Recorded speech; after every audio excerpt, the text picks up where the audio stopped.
Star Pawan Kalyan అభిమానులు ఎప్పుడెప్పుడా అంటూ ఎదురు చూసినటువంటి క్షణం రానే వచ్చింది. హరిహర వీరమల్లు టీజర్ ఈరోజు రిలీజ్ అయి ఆబాల గోపాలాన్ని ఆనందంలో ముంచెత్తుతున్నటువంటి నేపథ్యంలో అసలు ఈ టీజర్ ఎలా ఉంది, ఈ టీజర్ రివ్యూ ఏంటి అనే అంశాలకు సంబంధించి మనతో మాట్లాడేందుకు ప్రముఖ సినీ విశ్లేషకులు యజ్ఞమూర్తి గారు మనతో ఉన్నారు. సార్తో మాట్లాడదాం. Sir hi sir. Hi Krishna. Power star Pawan Kalyan garu హీరోగా తెరకెక్కినటువంటి హరిహర వీరమల్లు టీజర్ ఈరోజు ఆయన అభిమానులను ఎంతగానో ఆనందంలో ముంచెత్తుతూ ఉంది. ఏంటి సార్ టీజర్ ఎలా ఉంది, టీజర్ రివ్యూ ఏంటి అంటే ఏం చెప్తారు? ఇప్పుడు వచ్చింది ఏదైతే ఉందో హరిహర వీరమల్లు టీజర్, దాంట్లో మనకు చూపించిన దాని ప్రకారం ఇది 2 పార్ట్స్గా రాబోతుంది. ఓకే. సో ఇందులో ఫస్ట్ పార్ట్కి సంబంధించినటువంటి టీజర్ మన ముందుకి ఈరోజు ప్రొడ్యూసర్స్ తీసుకొచ్చారు. మెగా సూర్య ప్రొడక్షన్స్ అనే ఒక బ్యానర్, ఏఎం రత్నం, సో ఆయన బ్యాకింగ్ ఉన్నటువంటి బ్యానర్, అది ప్రముఖమైనటువంటి బ్యానరు. దాదాపు 4-5 సంవత్సరాల క్రితమే ఈ హరిహర వీరమల్లుకు సంబంధించినటువంటి బీజం పడింది. 3 సంవత్సరాల క్రితమే ఒక షెడ్యూల్ చేశారు డైరెక్టర్ క్రిష్ ఆధ్వర్యంలో. ఆశ్చర్యకరమైన విషయం ఏంటంటే సార్ అదే అడగబోతున్నాను sir. Power star Pawan Kalyan garu అలాగే డైరెక్టర్ క్రిష్ వీరిద్దరి కాంబినేషన్లో ఎంతో ప్రతిష్టాత్మకంగా హరిహర వీరమల్లు తెరకెక్కుతుంది, రిలీజ్ కూడా దగ్గరవుతోంది అంటూ నిన్న మొన్నటి వరకు కొన్ని వార్తలు చూసినటువంటి నేపథ్యంలో అసలు ఇప్పుడేమో సడన్గా దీని నుంచి డైరెక్టర్ క్రిష్ గారిని బయటికి పంపించారు ఈ సినిమా నుంచి అంటూ కూడా కొన్ని వార్తలు అయితే వస్తూ ఉన్నాయి. ఏంటి సార్ అసలు ఏం జరిగింది తెర వెనక? ఈ టీజర్లో 2 పేర్లు కనిపించాయి, క్రిష్తో పాటు జ్యోతి కృష్ణ. జ్యోతి కృష్ణ అంటే ఏఎం రత్నం గారు అబ్బాయి. ఓకే. సో డైరెక్టర్గా ఆయన 2 కొడుకుల్లో జ్యోతి కృష్ణ డైరెక్టర్ అయితే రవికృష్ణ యాక్టర్, మనకు తెలుసు. అవును. 7G బృందావన్ కాలంతో పేరు తెచ్చుకున్నటువంటి రవికృష్ణ ఆయన చిన్న కొడుకు అయితే జ్యోతి కృష్ణ పెద్ద అబ్బాయి. సో ఇంతకుముందు రూల్స్ రంజన్ అనే సినిమా రీసెంట్గా మన ముందుకు తీసుకొచ్చాడు అతను. సో అతను సడన్గా అతని పేరు ఈ టీజర్లో ప్రత్యక్షమైంది.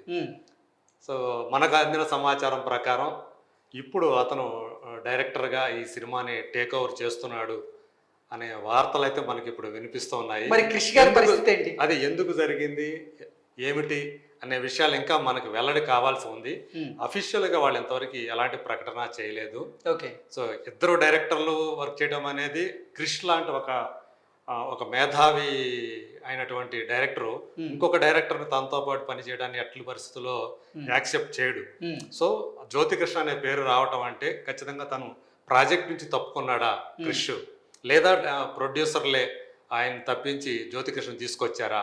సో దీని వెనక అంటే పవన్ కళ్యాణ్ ఆశీస్సులు ఉన్నాయా జ్యోతి కృష్ణకి? ఇలాంటి రకరకాల ప్రశ్నలు ఈరోజు చాలా మంది మనసుల్ని తొలుస్తున్నాయి. బట్ వీటిని పక్కన పెడితే హరిహర వీరమల్లు టీజర్ ఏదైతే ఈరోజు మన ముందుకు వచ్చిందో అది ఫ్యాన్స్కి ఒక ఫీస్ట్ లాగా ఉందని చెప్పుకోవాలి. సో అందులో చెప్పారన్నమాట, అంటే పేదల్ని దొరలు దోచుకుంటారు, ఆ దొరలు దోచుకోవడానికి గోల్కొండ నవాబు ఉన్నాడు, ఆ నవాబును దోచుకోవడానికి ఢిల్లీలో మొఘల్ చక్రవర్తి ఉన్నాడు. సో ఇలాంటి వీళ్ళందరినీ దోచుకోవడానికి, ఈ దొరలను దోచుకోవడానికి భగవంతుడు ఒకడు పంపిస్తాడు అని చెప్పేసి అప్పుడు హరిహర వీరమల్లు క్యారెక్టర్ ఎంట్రీ ఇవ్వటం, ఇదంతా కూడా తను యుద్ధ విద్యల్ని ప్రదర్శిస్తూ సో వాళ్ళందరినీ కూడా దొరల మనుషుల్ని తరమటము, కొట్టడము, ఇవన్నీ కూడా మనకి చూపించారు. ఏంటి సార్ పవన్ కళ్యాణ్ గారు రాబిన్ హుడ్ తరహా క్యారెక్టర్ని దాంట్లో పోషించినట్టున్నారు? అవును, అంటే ఒక బందిపోటు తరహా. బందిపోటు అంటే చెడు బందిపోటు కాదు. మనకు రాబిన్ హుడ్ అంటే తెలుసు, డబ్బున్న వాళ్ళని దోచుకొని ఆపదల్లో అన్నార్తులైనటువంటి పేదల్ని వాళ్ళకి అన్నం పెట్టేవాడు.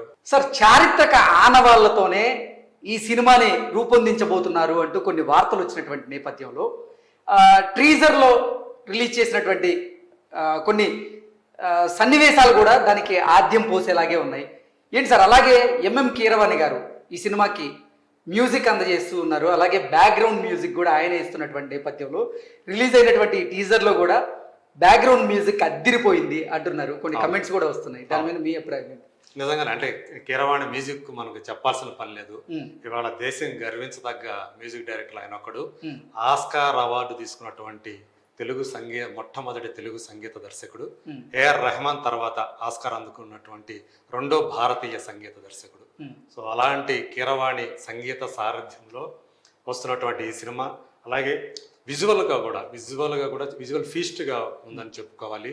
ఇద్దరు కూడా మనోజ్ పరమహంస కానీ జ్ఞానశేఖరన్ కానీ వాళ్ళు ఆ షార్ట్స్ పెట్టిన విధానం, వాటిని తీసిన విధానం మెస్మరైజింగ్ అనిపించినట్లే ఉన్నాయి. ఇక్కడ మనకి ఒక గోల్కొండ నవాబు, అట్లాగే ఒక మొఘల్ చక్రవర్తి, సో వీళ్ళు ఉండటం, సో దీనికి కొంత అంటే మనకి ఆల్రెడీ ఏదైతే చరిత్ర ఏదైతే ఉందో దానికి ఫిక్షన్ ని జోడించి మనకి ఎలా అంటే మొఘల్ చక్రవర్తులు చేసినటువంటి దాష్టికాలను చూపించేటువంటి ప్రయత్నం చేస్తున్నారంట. అవును, అంటే ఆ దొరల గడీలు ఆ కాలం, సో అంటే మనకు 100 సంవత్సరాలు 150 200 సంవత్సరాల క్రితం జరిగినటువంటి ఆ నేపథ్యాన్ని తీసుకొని, సో ఇప్పుడు దానికి ఆ రోజుల్లో వాళ్ళని అడ్డుకోవడానికి, అలాగే పేదల్ని ఆదుకోవడానికి ఒక రాబిన్ హుడ్ లాంటి హరిహర వీరమల్లు పేరుతోటి ఒక అతను వచ్చాడు, వాళ్ళందరినీ కాపాడాడు, వాళ్ళ దాష్టీకాలను అడ్డుకున్నాడు అని చెప్పేసి ఈ టీజర్ ద్వారా మనకి అర్థమవుతుంది. అలా చెప్పే ప్రయత్నం చేశారని. ఇంతకుముందు మనకు తెలుసు ఆ యుద్ధ విద్యల్ని కూడా ట్రైనింగ్ తీసుకున్నాడు తను. కర్రసాము కానీ మిగతా కత్తిసాము కానీ ఇలాంటి వాటిల్లో ఈ సినిమా కోసం పర్టికులర్గా తను ట్రైనింగ్ తీసుకున్నాడు పవన్ కళ్యాణ్. సో ఇప్పుడు సో కరెక్ట్గా ఎన్నికల సమయంలో ఆయనకు ఉపయోగపడే విధంగా ఇది వచ్చిందని చెప్పి నేను అనుకుంటున్నాను. ఎందుకంటే లాస్ట్ లో టీజర్ చివర ఒక లైన్ వేశారు, ధర్మం కోసం యుద్ధం 2024 అని. సో 2024లో ఏం జరుగుతుందో మనకు తెలుసు. మరికొద్ది రోజుల్లో ఎన్నికలు జరగబోతున్నాయి. ఆంధ్రప్రదేశ్లో వచ్చేటప్పటికి అటు అసెంబ్లీ ఇటు పార్లమెంట్ 2 జరగబోతున్నాయి. తెలంగాణలో పార్లమెంటు ఎలక్షన్స్ జరగబోతున్నాయి. సో ఈ నేపథ్యంలో సో ఆ కూటమి ఏదైతే ఉందో వాళ్ళకి కాస్త మేలు చేకూర్చే విధంగా ఈ టీజర్ని తీసుకొచ్చారని చెప్పేసి మనం భావించవచ్చు. సార్, ఈ టీజర్ ఆబాల గోపాలాన్ని ఆనందంలో ముంచెత్తేలాగే ఉందా అంటే ఒక మాటలో ఏం చెప్తారు? ఖచ్చితంగా చెప్పాలంటే పవన్ కళ్యాణ్ అభిమానులకు మాత్రం మంచి ఫీస్ట్ అనే చెప్పాలి. మీరు చెప్పినట్టుగా పవన్ కళ్యాణ్ మించి బాబిడియోలు కనిపించారన్నారు కదా, అది కేవలం అంటే మార్కెటింగ్ స్ట్రాటజీలో భాగంగా ఆయన ఎలివేట్ చేసి సో ఆయన్ని అడ్డుకోవడానికి హరిహర వీరమల్లు వచ్చాడని చెప్పి చూపించడం, అంటే హైప్ క్రియేట్ చేయడం కోసం వాళ్ళు ఆ మార్కెట్ స్ట్రాటజీలో భాగంగా అలా టీజర్ని కట్ చేశారని చెప్పేసి మనం అనుకోవచ్చు. Okay sir, thank you so much.